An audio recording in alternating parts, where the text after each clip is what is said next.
Well, hello everybody, and welcome back to G-Bear's Off-Grid Ways, a homestead in the desert. And yeah, the puppies heard me call out and they all come running over. They just finished their supper and their treats. And before I get started tonight, I want to put a special shout out to three of my good all-time subscribers. Sherry, Craig, and Anthony, thank you very much. And we'll move on here. This is going to be a special episode that I promised for Sherry the secretary. And we're going to get to it right now. So, let's move on into the shop where I've got some things set up. And I'll give you a little bit of a background on this as soon as I close the door off so that I don't get invaded by dogs and puppies. All right. That snake screen works for dogs and puppies too. All right, so Sherry the secretary got herself a e-trike to get around with, and she's planning on taking it out to the desert when she does her move, and have that to get around her new off-grid homestead. So she was mentioning that she's going to have to charge it off of her vehicle for now until she gets set up with solar out at her homestead to where she can charge her e-bike and plug it in and do its thing. All right, so that being said, I promised her I would show her how to do a simple setup to charge her e-bike off-grid. And in the description, I will leave links to some of the items that I'll be talking about. Now, I don't have a 48 volt system, and that's what most e-bikes and e-trikes would be. But this is the same for 12, 24, 36, or 48 volt, or even 60 or 72 volt. They're all the same setup for your solar, except for a few different components. All right? So, first of all, what you need is, we're going to make this a simple setup. So we're going to use a charge controller and some wire and some alligator clips and a 100-watt solar panel. All right, that's it. And you say, well, what about the battery?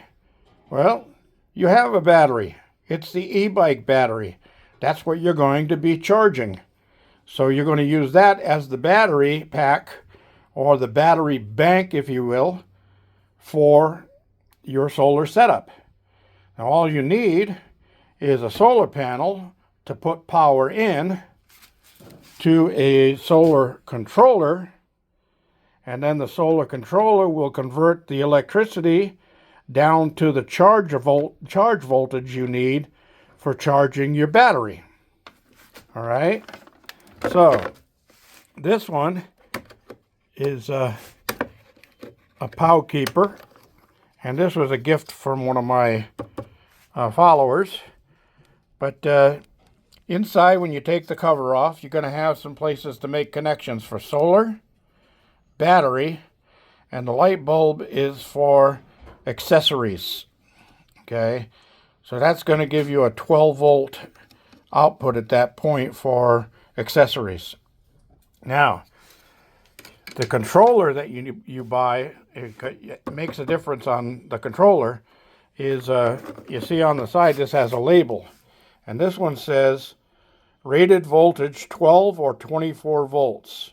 Okay, that's all that you can use this for. You cannot use it for 48 volts. The link I put in the description will send you to a very small compact controller that you can use for 48 volts. So you're going to make a small solar setup that is designated basically just to charge your e-bike battery. All right. And it's going to be portable, so you can take it with you wherever you go. So if you load up your bike and you take off to the desert somewhere to go do some gold prospecting or hiking or whatever, and you want to take your bike with you, and you're going to want to be able to charge it in case you run low on battery. So you want to be able to bring a compatible or convertible system with you. Okay, so you're going to need at least a 100-watt solar panel. And why is that? Well, I'll put a picture on here about the label that she sent me that shows the chargeability of her e-bike charger itself. And it's going to charge at like 54 point something volts, and just around 2 amps. All right, so let's do a little math here. Remember, on my prior videos, I told you all about Ohm's law. And Ohm's law is watts equals amps times volts. So if that's true, then you can reverse that equation and you can say amps equal watts divided by volts. So if you need 48 volts for your battery, and you divide that into the 100 watts of the panel that you have, then the amps come out to be just over 2 amps, which is what it says on the label for charging the battery. Now, you don't want to use any chargers that are going to charge too quickly or anything like that, because lithium batteries don't like that stuff and you could blow them up. So we're going to make a very simple one. Now, this is a Harbor Freight solar panel, 100-watt solar panel, and normally they're $120, but they do go on sale for $100 and $20 off. And that's when I bought this one, was when it was that amount off. These come with these SAE connectors. And the very important part about that is, if you're going to keep the SAE connectors, is the fact that you got the red, which is always positive, and the black, which is always negative on your DC, okay? So, that being said, if you took another one of those SAE units, and let me see if I can do this one-handed, and you plugged it in the way the plug has to go, male to female, and look, you got red on the left, and up here you got red on the right. So you'd be crossing your wires. You can't do that. So I'm also going to leave a link to a kit that comes with a reverse unit that you can clip in between here, and it'll convert it back so that when this is done, this will be like this. So you'll have your red on the left, black on the right, red on the left, black on the right. And that little adapter goes in between these two. I think I showed you that once before with another little charge controller that I got from Batteria.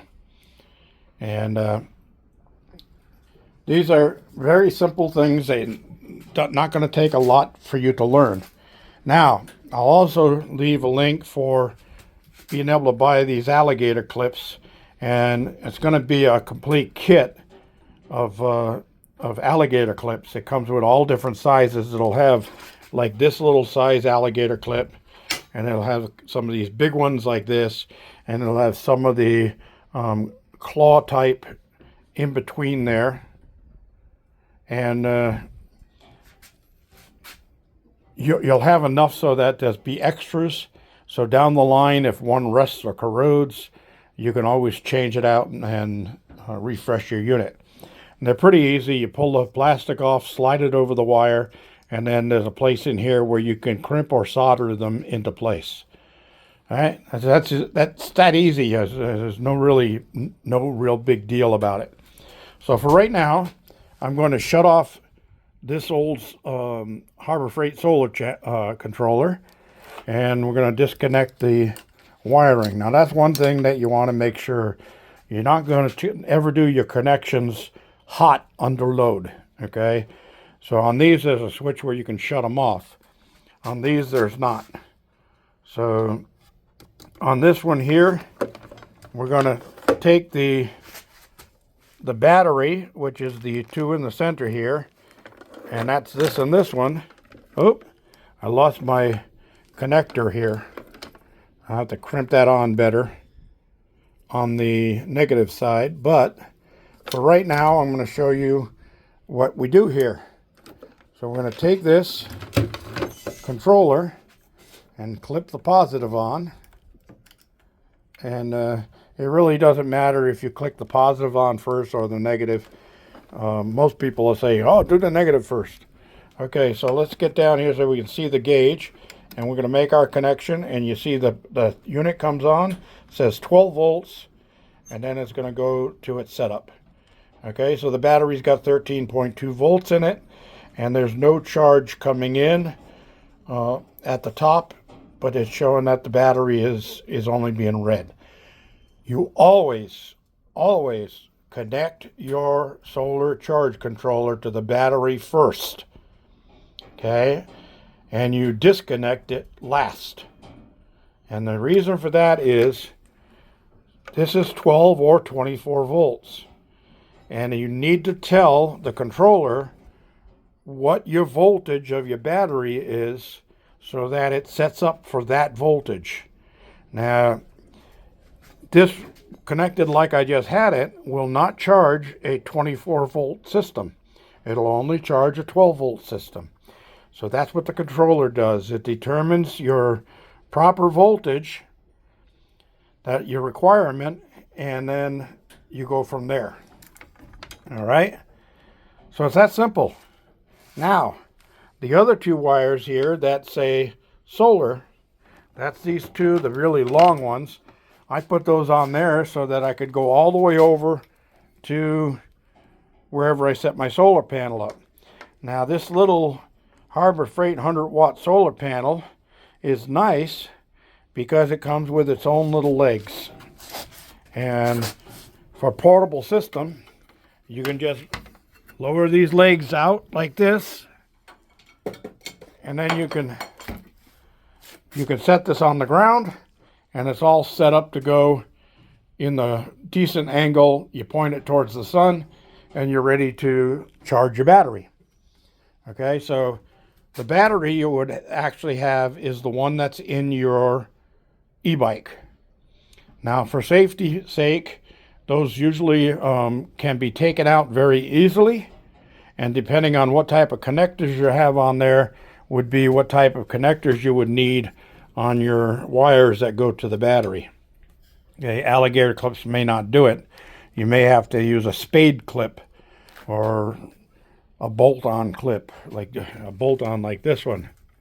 Okay, so depending on what type of battery connections you have, that'll tell you what type of connector you'll have to have. All right? It's that simple. So you would have to carry with you only your charge controller and your solar panel. That's it. And the solar panel folds up for convenience. So it's a flat system.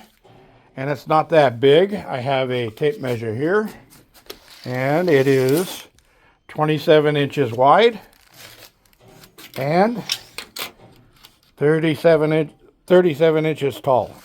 Okay, that's it.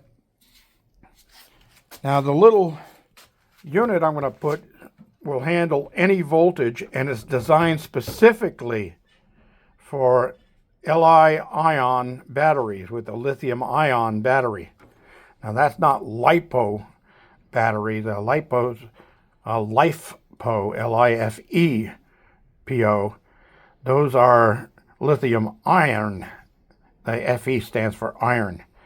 The Li-ion is just lithium ion battery. It's a different battery. So the charger that I put in the description, the link to it, will be designed specifically for Li-ion batteries. All right? That's all you really need. Now, a more advanced system would be using a regular 12-volt system like this, a 12-volt controller, a 12-volt battery like this. You'd have to bring an extra battery, so that would add a component and extra weight to carry. And then you could use the same solar panel, but then you would need a DC to AC inverter. So there's another component you would have to add. And then you could just plug your regular e-bike battery charger into this to charge your e-bike. Now that adds a lot of extra weight and a lot of extra components and space that you would need. And then you would have to have these heavy-duty cables that go to the battery. And that makes things a little bit more complicated. So the first setup I did is a very simple setup for you. And that should get you in business. All right, everybody. That's all there is to today's video. I want to thank you for joining me. This is G-Bear signing off.